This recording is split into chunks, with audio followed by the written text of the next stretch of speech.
Well, you can see on the screen there what the title is, and you should have an outline if you so choose to have one. There should be plenty of them floating around. So, are we living in the last days? Yes.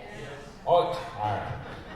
Come on, I want to know. Is anybody say no? Okay, Gary, all right, just for... They say that for years, though. Yeah, they have been saying it. I mean, I remember, the cross and the switchblade guy, David Wilkerson, I don't know. Man, their ministry came to our church when I was a teenager, and man, I was hanging onto the back of the pew because I was scared to death, right? Jesus is coming tomorrow is kind of what their message was.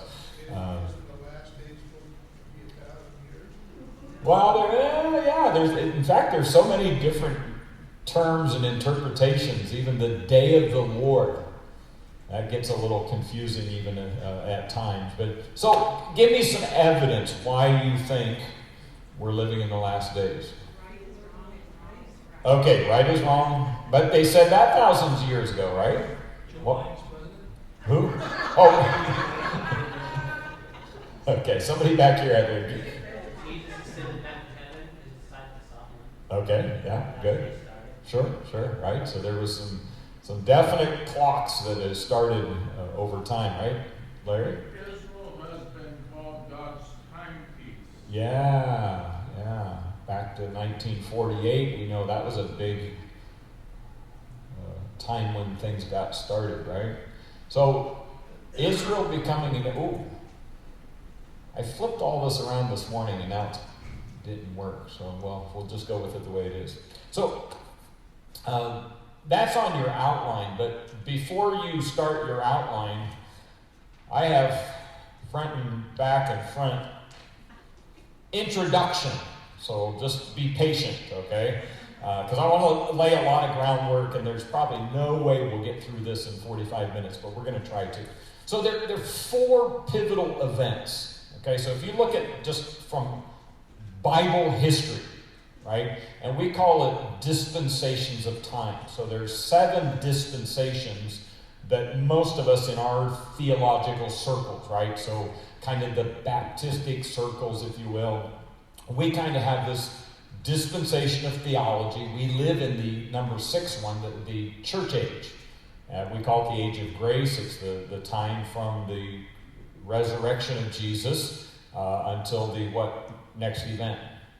The rapture of the church, right? So in that time period, we call it the age of grace or the dispensation of grace. But so in these dispensations, there's 4 that are history markers. But I think if you also look at true science, right? Because we know, just like politics and education, science has some very skewed dynamics to it, right? If you're an honest scientist, you have to agree that there is a lot of evidence for a biblical creation, a biblical flood, right? But obviously, if you're not honest, right, then you can tweak or only bring up certain factors. So creation, the flood, right? I mean, how do you get certain fossils on top of mountains, right? I mean, there's one of those very simple things. It's like, well, how did this, sea creature end up on top of a mountain, right? So there's some things like that are indisputable, and if you're honest, you'll understand that. The cross, right, which again is not just a Bible event, it's a history event, right? They understand from history that there was obviously the crucifixion, and the first century writers wrote much about that. And then, of course, the second coming, which we refer to as the rapture. But really, if you think about it, there's going to be 3 returns of Jesus, right? First, his birth, right, where he comes to earth. Second will be the rapture, where he meets us where? In the air. And then the third time Jesus comes to earth, he will...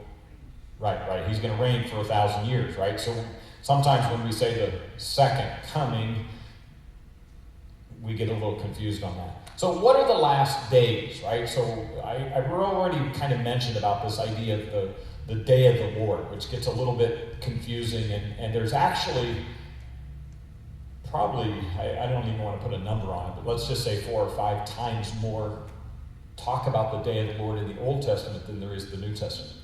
Right, so this is, from a historical standpoint, We've heard that. But when people talk about the last days, there's three different ways. One is the end of the church age, which is going to end the time we're in now with the rapture. The trumpet will sound, the dead of Christ will be raised, we which are alive and remain shall be caught up together to meet the Lord in the air. So the church age, then the end of the 7-year tribulation. So if you talk time frames, right, we're Old Testament, birth of Jesus, we're in the 33 years of Jesus' life, then the death, burial, resurrection, right? So that starts the time that we're in now, the church age. So when the church age ends with the the rapture of the church, then the 7-year tribulation, right? So for 7 years, that's split in half with what? 3.5 bad and 3.5 really bad, right? I don't know that you'll really notice the difference much, but if you live through it or if you're converted during that time frame, you would. So end of the church age, end of the tribulation, and then the end of the 1,000-year reign, which is what we talked about, that millennial time period there. So how do you know the difference? There's like one rock-solid Bible difference between which one is people talking about, which one is the Bible referring to. Is the message to the church or to Israel? Okay, that's kind of the dividing factor to this. When you read through Jesus in the Gospels, he came first for the what? The Jews, right? And so a lot of those messages that we hear about in the beginning of the Gospels is actually referring to the latter time periods. And then at one point, Jesus said, look, the Jews are rejecting me as Messiah. I'm going to turn my attention to the Gentiles. So then those messages that are being communicated in the latter part of the Gospels, and then of course in Paul's writing, refer to Gentiles and that time period.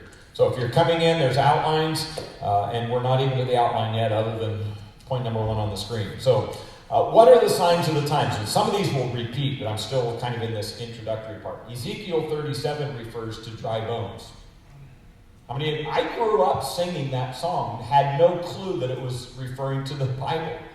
Right? Them bones, them dry bones, right? The song, and I don't even know where I sang that, but I grew up singing that song, and it's actually from Ezekiel chapter 37, but it's a reference to the nation of Israel becoming a nation, which we saw in 1940. Well, I didn't see it in 1948, but in 1948, Israel became a nation. And so we understand Bible history, and somebody referenced the timepiece or the time clock. That was a big one. Daniel chapter 12, which we've referenced not too long ago, but the increase in travel and knowledge. Daniel, in fact, let me read that to you. Daniel chapter 12, verse 4. But you, Daniel, shut up the words. And again, we understand these are prophecies, right? So what is being said in the past, referencing the future, is what he's saying. But you, Daniel, shut up the words and seal the book until the time of the end. Right? The time of the end. Many shall run to and fro. There's the travel reference. Okay? And Bible scholars all, at least in our circles, right? They agree this is a prophetic timepiece to the end times about travel. So he says they'll run to and fro and knowledge shall increase.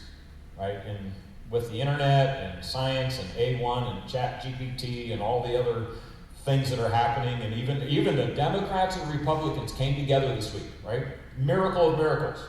They came together this week and they agreed on, and they're writing legislation to stop the artificial intelligence from taking over.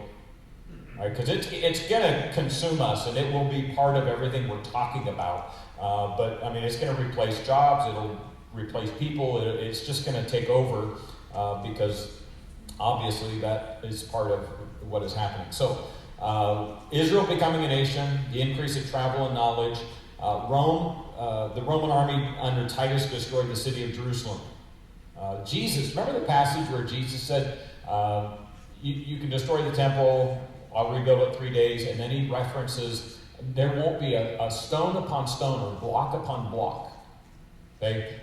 Historians tell us, again, not Bible, historians tell us when Rome destroyed Jerusalem, fire took over under Titus, it melted all the gold. And apparently there was so much gold in the city, when it melted, it started running through the cracks and crevices of the city. And what did Rome do to regather all the gold? They tore the city down block by block, stone by stone, to regather that. Historical fact, backing up what Jesus already said about that time. The end times are going to be filled with deception. You think that's happening today? I mean, artificial intelligence will do that, but just let alone people, right? M.R. DeHaan, some of you, and this is an old quote, but some of you are familiar with his ministry. Never before in all history have there been such divisions in Christianity. There are over 350 different denominations, sects, and cults within the Protestantism in America alone. All of these claim they have the right, and all others are necessarily wrong. Right? Talk to somebody that's a Calvinist or an Arminianist. Right?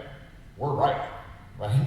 And they're going to argue to the point you talk to, Catholics versus Baptists. You talk about charismatics versus non-charismatics, right? And they're all going to say, I'm right, you're wrong, right? And so this prediction and the deception that goes with it, 2 Thessalonians chapter 2, this is verse 9 and 10. The coming of the lawless one, which is the Antichrist, is according to the working of Satan with all power, all signs, and all lying wonders. So the Antichrist is going to be giving deceptive powers to people in the last times. And so, again, another evidence of we're living in the last days. Wars and rumors of wars, right? Clear message. Any wars going on in America? Yeah. Washington, D.C., right? No, in the world. Everywhere we turn around, right? And we'll talk about that just a little bit more in a moment. The Zechariah 12 passage, Jerusalem, the center of the world events. I mean, everything that is happening in the Middle East, in one way or another, is connected to or against Israel. Right? So it still puts it at the center, but what are there, and you think about all the resources that Israel, the nation of Israel, has. If you remember our friend Herb Rogers, when he came and all the books he wrote and speaking, he did one particular book just about the resources that have come out of Israel. Technology, cell phones, computer technology, so forth, so on. And then, of course, the oil and many of the other things. And then the last one is the spiritual awakening. And we don't always hear about the spiritual awakening in Israel because obviously most mainstream media, they're not concerned about that. But you start listening to some individuals and they will let you know about what God's doing in the nation of Israel among those people. All right, so now we're to the outline. That was our introduction. So Israel became a nation in 1948. That Balfour Declaration started in 1917, but you're talking 31 years it took from that declaration until the point in time where Israel actually became a nation. That was world news, right? I mean, this was crazy. I mean, because there was so much hatred coming out of Hitler and Holocaust and all of those things, and that was not just one particular, dictator and country. That had infiltrated into other nations. They just weren't necessarily the ones doing all the atrocities. And so this hatred, so this is now world news that the nation of Israel is going to be recognized. And that put one country at odds with most of the world, besides Israel. Who was it? United States of America, right? Because we did and have stood mostly with the nation of Israel and should stand with them, right? Because from the book of Genesis, I will bless those who bless you and I will curse those who curse you. A very specific promise that God gave about standing with the nation of Israel. And so much of what we're seeing in a part of that. Here's from the newspaper, the Palestine Post, 1948. The state of Israel was born. Okay, and again, under President Trump's administration, what did they do? Do you remember? They moved what? The embassy? Yes, to Yeah. Boy, and how many presidents talked about doing that? Yeah, probably all of them, right? And one did it. Oh boy, we were in bad news, right? Because we finally did what everybody said should have happened, never was willing to stand for that happening, and they did that, and of course, again, that just put the United States further against that. What about this one, the rise of Russia? Heard them in the news lately? Okay, Ezekiel 38, 39, and there's no way we have enough time to go through all the passages, but I'll quote some of these to you. But most of Russia's allies are Arab Muslim nations, and now they're starting to link up with, China, right? Again, look at yesterday's news, look at today's news, right? You'll see the connection there. And it's interesting because a lot of times, and I grew up hearing this, about the million-man army that's going to take over in the end. Yes, 200, over 200. Right? So I was always told growing up, it has to be China. Who else had that many people? Right? Now, it would be very easily for the Muslim nations to come together and put together that many people. Right? And so, again, we don't know, we can't say yet, but very easily, either one of those could pull together the numbers that the Bible tells us is going to happen. I've heard that Russia right now, her greatest population is the Arab people. Yeah. That wouldn't surprise me. It's Muslim. Right. It's interesting. I was preparing for this and reading just yesterday, the Ukrainian defense offense that they're taking over just started, right? And a lot of people and a lot of former Russian political people and wealthy people of Russia that have come out since the invasion are now speaking against Putin. And they're saying this could be the fall of Putin, and everybody's cheering. The bad thing is somebody worse could come in, right? So, unless you totally do away with the administration, if we can just use that term, of a dictator, and we say, yeah, Putin's a bad guy from what we see, and we say, yeah, it'd be great if he's gone, but the reality is if Russia, and we say Russia because the Bible predicts that Israel will be invaded from the north, right? And so we kind of piece these things together, and we say, well, it has to be the nation of Russia, the country of Russia, if they're going to be invaded from the north, and we see it in the news media, and we say, well, Putin, we don't know what will happen next. We don't understand all of what's going to take place. Tim LaHaye, who wrote the Left Behind series, many of you have read the books, you've seen the movies. We're living in the end times. He wrote this book. He says, few, if any, prophecy scholars question that the potential fulfillment of Ezekiel 37 and 38 comes in the end times, and that Russia and her allies will go down to the little nation of Israel to take its spoil. And again, Israel, the nation of Israel, with its resources, oil, everything they have, military, technology, right? Why do we have spies and thieves in the tech world, right? Oil is one thing to have, but if you can get technology, right, steal technology. I just started a book. In fact, one of the pictures I think I overlap some pictures, so it's only the last name. Terry's sister listens to this person, but he's a born-again Jewish person. But anyhow, the book is a novel, but it's based on, because he was in the Israeli army, and so he writes as a believer who came out of that and understands but stealing technology. That is a huge resource, and obviously Russia would love to have that. What's that? Yes, yeah, absolutely. So here's just, again, a couple newspaper articles. Putin declares war, Russia blitzed Ukraine. There's no doubt, at least in what we're seeing right now, that the country of Russia and their goal is dominance, control, resources, everything that they can get. And by the way, our missionary Rick Kaner, some of you remember Rick, just came out of Ukraine. He'd been over there for a number of weeks doing ministry and some really fascinating things that he was writing about. So the increase in travel and knowledge, I just read to you from Daniel 12 a few moments ago.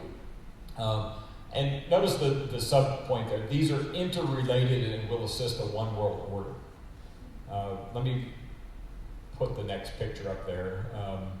Years and years ago, the Concorde was like the famous plane, right? I'm not even sure if it's being used much anymore. But what was the famous part about the Concorde? Speed, right? I mean, you could get from New York to London in a few hours, right? I mean, but the technology of that, and then now what's that guy's Branson? I think is his name on the other picture.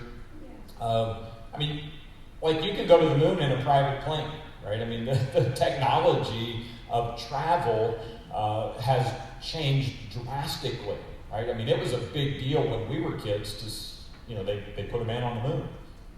Or maybe he was in the desert of California. Right? All the conspiracy theories, right? So, it's like, what do we, it's like, wow. But I mean, this is in our lifetime. I don't even know when the Concorde was, the 70s, 80s, I don't know. Does anybody know? 90s? It wasn't all that long ago, right? So just in the last few decades, you see what has happened, and the Bible predicted the end times will be marked by this. Let's go to the next one. Apostasy. Today, Pastor Mark's preaching the last in our series on deconstruction. That's apostasy, right? The scriptures. In fact, let's go to 2 Timothy chapter 4. We'll read this passage here. 2 Timothy 4, verse 1. I charge you, therefore, before God and the Lord Jesus Christ, who will judge the living and the dead, at his appearing in his kingdom. Preach the word, be ready in season, out of season. He goes on, he talks about, I'm in the wrong passage. Sorry. For the time will come, verse 3, when they will not endure sound doctrine, but according to their own desires, because they have itching ears, they will heap up for themselves teachers, and they will turn their ears away from the truth and be turned aside to fables. Think about what people want to hear today. They don't want to hear the truth. They don't want to hear that they're a sinner. They don't want to hear that they need to change their behavior, right? In fact, the whole argument of inclusion and tolerance goes one way. Right? You tolerate me, but I'm not going to tolerate your Christian message. Right? And that's what sets a lot of churches apart today. If you're willing to preach the word the way it was written, the way God intended, right? You're a bigot. You preach hatred. We understand what's going on today. I mean, I don't know how many times they've proposed legislation that if a preacher preaches against homosexuality, he's preaching a hate crime. Right? I'll never forget, I was standing in that corner right there. Some of you remember Bob and Anita Gore. Bob was a cabinet member for Arnold Schwarzenegger when he was governor. And he came in one Sunday right after a big compromise was made about homosexuality. And I cornered Bob over there. I said, what are you guys doing? He said, Pastor Doan, he says, if you would understand what they wanted, you'd be happy with what we gave them. And that's the tactic of the left. They'll push so drastically far that they'll take it, they'll take an inch, like they ask for a mile, and then they'll do it again, and they'll get another inch or 2 or 3 or 4, right? And that's the tactic. And so understanding the apostasy and departing from truth, in 2 Thessalonians 2:3, if you're writing down any notes, the word apostasy is as a reference to falling away, forsaking, or defecting. It's a rebellious abandonment from truth. And so typically we believe this to be followers of Christ. Christians that are abandoning their faith, but I think it has a little broader meaning as well. and we understand that. There's a book written called Evangelical Dictionary of Theology by Whitlock, and he says it's the deliberate repudiation and abandonment of the faith that one has professed. So in that case, it would be referencing Christians, right? And it's, again, we all know someone. We probably all have somebody in our family, right? Or we see it at our workplace or family reunions, people that are just like off the deep end. And it's like, how did you do that? You used to go to church. You knew the truth. You used to tell people about Jesus. You used to serve in Awana, or whatever the case is, and they're abandoning their faith. And we question, well, how can that happen? And yet, you start isolating yourself from the church, from believers. You start isolating yourself away from daily devotions and scripture and Christian music, all the things that keep us connected, right? Those things are vitally important to us not forsaking our faith. I have Christian friends Uh-huh. who have homosexual children, Mhm. and they are accepting, are standing up for gays Mm-hmm. because, and they are using the reasoning that it is, they are born that way. Yeah. Mm-hmm. That it is a hormonal. Isn't that deviating from God's truth? Mm-hmm. Absolutely. And there's no, well, I'm not going to comment because I could just keep rolling and, well, yeah, thank you. Yeah. Again, the deconstruction is all about apostasy. It's predicted in the end times. It breaks our heart, but we knew it was coming. It kills churches, but we knew it was coming. It's hard to do church, but we knew it was coming, right? All those things that are interrelated to that. Occultism. And this is kind of a deep, dark issue, and it can, I would never really recommend, you studying it too much. It just know what the scriptures say about it, but it's very evil. A lot of the crime that we see in our country are connected in some form or fashion to that. Not all crime, but some, abductions and different things that happen. Some of it's connected to that. There's just a lot that goes into this. But 2 Timothy 4, we just read those verses a few moments ago. I lost my place here. For the time will come when they will not endure sound doctrine, but according to their desires. They want to hear this stuff that is contrary to Scriptures. Itching ears heap up to themselves teachers. They will turn their ears away from the truth and be turned aside to fables. So there's these terms that are calculating that. And I said there's Satan's way of distorting God's truth. And I think one of the things that we as a congregation should be, if I can say the term proud of, right, that we stand for the truth. And I don't think we've ever compromised. We strive not to. We try to proclaim truth the way it is. You can preach truth and be loving, right?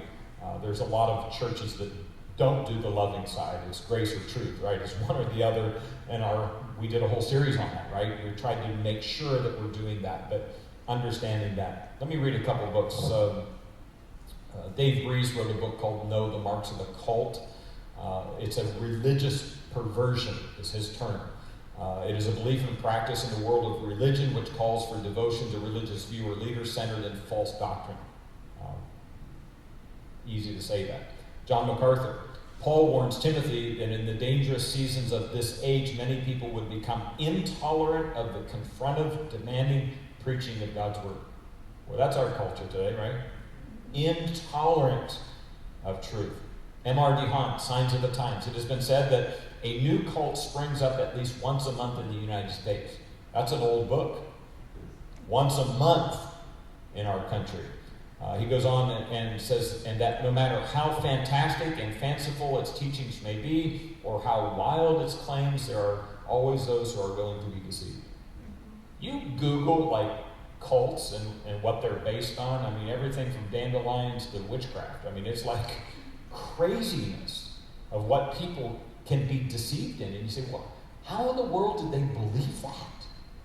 Right? The power of the Antichrist and Satan to be able to do that. Here, I just threw up a couple here. So again, stuff we're seeing in the news. Target launches new merchandise from transgender designer with links to Satanism and the occult. Yeah, right. Why paganism and witchcraft are making a comeback. That's a recent article. There's a book over there, The End Time Occult Invasion. Scoffers. Let's go to 2 Timothy chapter 3 and read the first 5 verses. But know this, that in the last days, okay, this is what we're talking about. In the last days, perilous times will come. For men will be lovers of themselves, lovers of money, boasters, proud, blasphemers, disobedient to parents, unthankful, unholy, unloving, unforgiving, slanderers, without self-control, brutal, despisers of good, traitors, headstrong, haughty, lovers of pleasure rather than lovers of God, having a form of godliness but denying its power, and from such people turn away. It's okay if they don't live in your house, but sometimes they do. Or they're in your family, or you have to work with them, or they're your next door neighbor, right? There was, right here on Hemlock for years, I think the tree rotted enough, they actually cut it down. But the guy carved, the tree died, and so this was, I don't know how many, 5 or 6 feet tall, but he carved a naked man, right? And yeah, everything. But if you noticed around the bottom, it was flames. He was headlong into hell, right? It was flames coming up around him. And, I mean, it's like blatant. Can you imagine living next door to that guy? Yeah. See that every day of your life. But it's the moral breakdown. It's interesting. The same word is used here in 2 Timothy 3, but it's also used in 2 Peter 3. But in Matthew chapter 8, the same word is used, and it's the word that in the King James, it's exceedingly fierce. Right?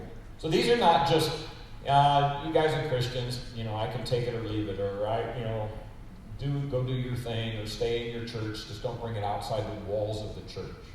Now, it's going to get worse, and it's going to be aggressive, as we've seen in some cases, right? And, you stop and think about how many school shootings, or how many church shootings, right? It's happening, right? And there's a directive against Christianity that is happening in that way. All right. Move on. Here's, again, just a couple of lately news things, right? Bud Light's in trouble. Target's in trouble. The Fox News article, graphic books removed from Tulsa public schools. And these aren't like, Sally, Dick, and Jane books that have just been converted a little bit, right? I mean, this is graphic material that they're being pushed on children. This I just read in the news this week. AB 957 in California. Okay, here's what it says. If there's a divorce in the family and there's a custody dispute, okay, so that's the context. So divorce, custody dispute, goes to court, but the child identifies as whatever. Okay, so whatever the child identifies. Both parents must affirm the child's identity, and if not, you will be arrested for abusing your child. Right? AB 957. Right? So you have to go along with it as a parent, or you will be arrested for abusing your child. Mental, psychological abuse. Right here in California. So who decides which side you have to agree? Well, if the child, there's another one that's being interpreted right now and going through the California is if the child goes to the counselor principal at school and says, my parent took away my phone because I was looking at pornography, or my parent is being restrictive to me because I am identifying this and they're telling me no. So anything where the child goes to the authorities, they're trying to make that as well, where your child can be taken away and put in foster care because you're too mean on them because you grounded them for their cell phone or whatever. I'll tell you a good one. Right here in Vacaville, high school, my granddaughter goes to. There is a boy in that high school that has told the school that he is a fox. And he's got a tail that he puts on, and the school has told all the children that they cannot discriminate against him, and they have to accept him as a fox in that school. Yeah. I mean, we laugh, right? I mean, it's insane. But those students, if they say do anything, will be expelled from school, right? Our day, they just took them in the locker room and straightened them out, right? Yeah, I mean, it's insane, but it's this moral breakdown that is happening, and Scripture teaches us it was coming, right? And it is now here, right? I mean, you think about, I mean, we never imagined this as children or teenagers, young adults, and yet we're living it in front of us. The one world church, Revelation chapter 17. Again, we're saying, are we living in the last days? Right? Of course we are. Right? We're seeing it. Probably the next thing we're going to not see, but we're going to hear the trumpet sound. Which, like, any time now would be fine, right? Notice what it says. The mystery Babylon the Great, the mothers of harlots and the abomination of earth, right? So quoting from Revelation chapter 17. So again, we got to keep in mind this time frame of when Scripture is referring to things. Again, let's just say start with Old Testament, New Testament, birth of Jesus, the life of Jesus, death, burial, resurrection. We start the church age that we're now involved in. The next event will be the trumpet sound, the rapture of the church. There'll be a 7-year time period, right? The tribulation period. The millennial period. At the end of the millennial period, everybody will stand before God, right? The great white throne judgment, the judgment seat of Christ. So there's 2 separate judgment time or places. And so then you go into this time frame of where Revelation is referring to, but the one world church will exercise significant control over even the 10 kings who rule the world under the Antichrist. And that's a quote from Tim LaHaye referencing the book of Revelation. I think we have, I threw up just a couple of graphics here. One world religion, the rise of the one world religion. So notice the guy on the right, the picture there. See that name, TSA? RFATI, that's the born-again Jewish man that was in the Israeli Defense military that has his own program. If you want to follow current events and what's happening in Israel, look that guy up. TSA, I can't really even read it from there. Cover your right eye. Oh, that's my left. I don't even know my left, my right, John. Yeah. Sephardi. Terry, do you know how Charlene, her sister, follows him very closely? But again, we can very easily see how this one world religion is leaning that way, right? And notice this. If you follow the news media, according to them, there's only 2 types of religion: Christianity or Muslim. Well, let me tell you, there's a lot of people that aren't Muslim and they're not Christians either, right? But that's according to them. You're one or the other. Well, that's not accurate, right? I mean, Satanists, they're not Christians, right? You can just go on and on and on with all of the But things. isn't there a world council of churches? Sure, absolutely. And that's been around a long time, right? And a lot of pressure on evangelicals to join to the World Council of Churches, which obviously makes that difficult. Let me see. Probably got way more than I should for the time that's left. All right, let's just go to the last one. The one world government, Daniel chapter 2. Again, this is you see this in the Old Testament being prophesied, and then you see the book of Revelation describing the end times and how the Antichrist is going to be this one world leader. And, it's kind of, in some ways, comical in the United States because they're all about keeping, religion and government apart, right? Separation of church and state, right? That's a big message. And we understand the foundation and why it was put there. But in the end times, they're going to merge this religion and government together in ways to control what is happening. But it goes with this. Global summits, G2. Here's one that it fits in here, and I think you can imagine the context of this, but COVID. I mean, look what it did to the world in like a month or two.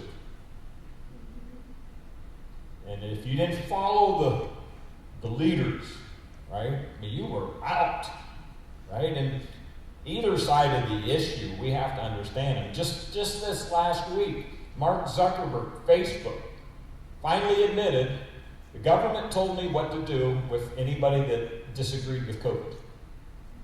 Right? I mean, this control happened over one virus. Right? And again, a lot of people died. Right? I had a family member die of COVID. Right? But we understand the controls and how easily it can happen from a religious or governmental standpoint. And so, again, these summits are, it's a lot of pressure on governments to participate. And there's funding that goes along with it if you participate, or they'll take it away from you. Our Solano County Public Health Director was not going to enforce COVID regulations in Solano County. He met with the Pastors Association. Okay? And it wasn't but a few weeks later the governor said, you will lose all of your funding if you do not follow the rules. Right? See, there's the pressure that happens and goes with it. We could spend days on this, but there's people in the lobby waiting to get in. Yes? It's called Behold Israel, and it's over here. Sorry, Yeah. Behold Israel. Yeah. Follow the news. Thank you. Yeah. So Terry has that if you don't catch it. But yeah, if you're interested, I mean, he is pretty intense on what's happening in Israel and all those things. All right. There's a couple more. The countdown begins to the G Summit, right? Don't miss out. We'll tell you how to live your country. Yes? It's what amazes me about, I call it the alphabet people, because all of them. Right. It started, I read an article sometime with 3% of homosexuals lobbying the government. 3%. And look what it, Right. Yep. Doesn't take. and they were, Yeah. they were Right. aggressive. Right. But Which shows you what Christianity could do if we would yes, get out of our box yes. and stand for our rights and communicate truth. All right, I think we're done.